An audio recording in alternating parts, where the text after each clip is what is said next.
Good morning, everyone. Um, my name's Archie. I'm back on Hammers Chat Forum.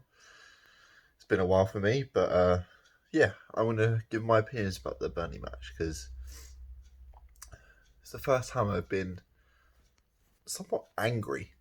I think that's the only way I can describe it after a match. But let me dive straight into it. So, 4 points I want to talk about. The first one is the missed chances. We're a Premier League team. We can't go a game and not take our chances. I mean, I've seen it before in a couple of games at the start of the season where we had very clear chances to score and we squandered them, and it cost us the game. And it's happened again yesterday. It happened again. We had I'd say maybe 5 chances which we should have taken. Maybe not scored some of them, even if we did take them, but we should have had at least 3 goals in my opinion, because we had 3 clear-cut chances to score. There's a lot of fumbling in the box from us as well. There's maybe 3 chances where the ball just kept falling to one in the box and then dropping off to someone else, getting cleared and coming back again. It was just very not together. And I think that's what killed us in that game. One of the things that killed us in the game is the fact that we didn't take our chances. That leads me on to my next point, which is our fullbacks. And I'm sorry, but Fredericks can't play again. That he is terrible. He is absolutely dreadful. His passing was off, his movement was off, his positioning was off, his defending was not even up to Premier League level. I'm sorry. I mean, I haven't played Premier League football, obviously, but I play football. I'm a right back. I would never play so narrow when the other team are attacking us. Ryan Fredericks is basically playing like a centre back. He's so tucked into Diop. He needs to move back out wide. And this is evident by their goal. The ball, I think Dwight McNeil passed it out to their left back. I can't remember his name. But he had time and space to run and put a cross in. And Ryan Fredericks just jogged over to him to close him down. I'm sorry. I was screaming at the TV. My dad was screaming at the TV. My brother was screaming at the TV. Run and close him down. Don't let him get the cross off, because more likely they'll score, and they did. Unfortunately for Cresswell, Rodriguez came off his blind side. There's nothing you can really do about that. I've experienced that, but again, it came off his shoulder. Lucky goal. Shouldn't have conceded it. Fredericks' fault. Shouldn't have conceded it. But speaking about poor performances, Diop had a bad performance. Cresswell had a bad performance. Diop was just, when balls come to him and he had time and space around him, he'd kick it out off the pitch, or he'd head it out the pitch, or every defensive header we had went to their player. It reminded me of the 16-17 season. We were dreadful. No passes could be strung together.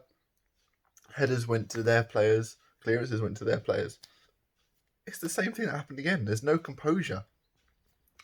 But yes, in the second half, our passing did get better. We were stringing passes together. We were attacking, not taking our chances though.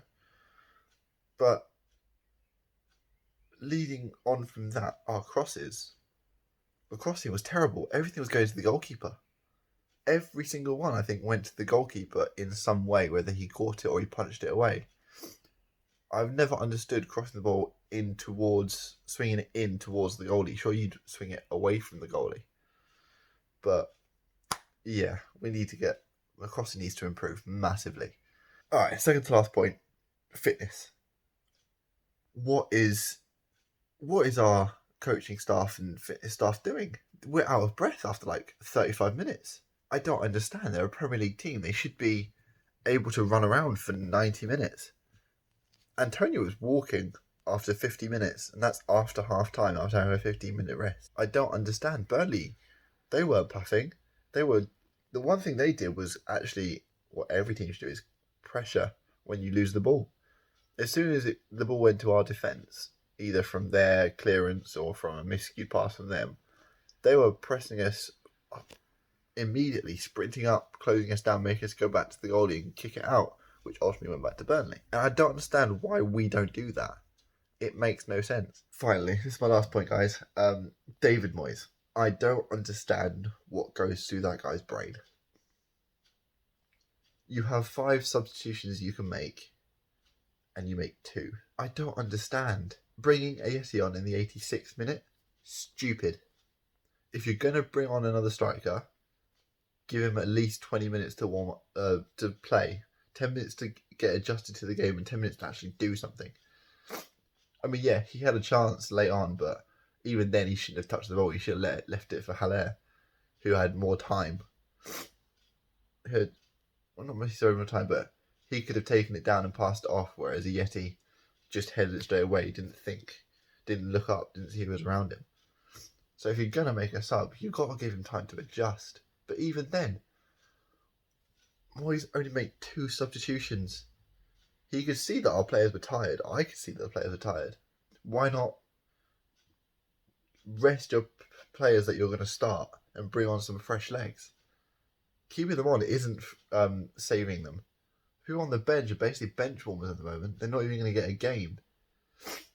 I mean, I was furious when Noble came on against Newcastle. Don't get me wrong, I love Noble to bits. He bleeds claret and blue. But that was the stupidest decision I've ever seen. If you're going to bring on another holding midfielder or attacking midfielder, bring on Wilshere, surely.